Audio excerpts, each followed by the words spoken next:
1 Peter, chapter 4.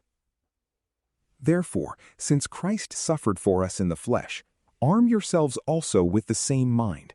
For he who has suffered in the flesh has ceased from sin, that you no longer should live the rest of your time in the flesh for the lusts of men, but for the will of God.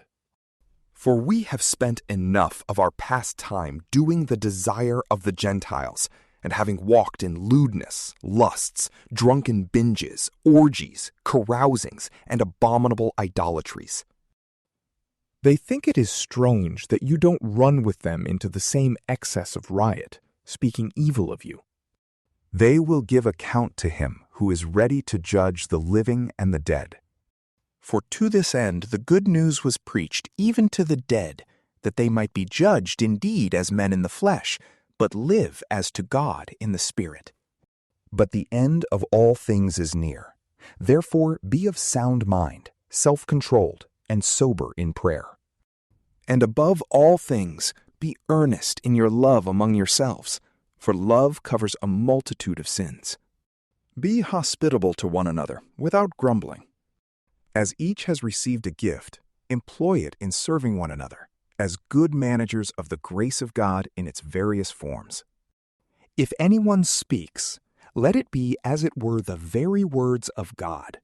If anyone serves, let it be as of the strength which God supplies, that in all things God may be glorified through Jesus Christ, to whom belong the glory and the dominion forever and ever. Amen. Beloved, don't be astonished at the fiery trial which has come upon you to test you, as though a strange thing happened to you.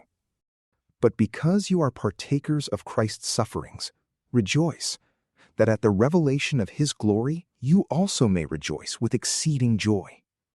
If you are insulted for the name of Christ, you are blessed, because the Spirit of glory and of God rests on you. On their part he is blasphemed, but on your part he is glorified. But let none of you suffer as a murderer, or a thief, or an evildoer, or a meddler in other men's matters. But if one of you suffers for being a Christian, let him not be ashamed, but let him glorify God in this matter. For the time has come for judgment to begin with the household of God.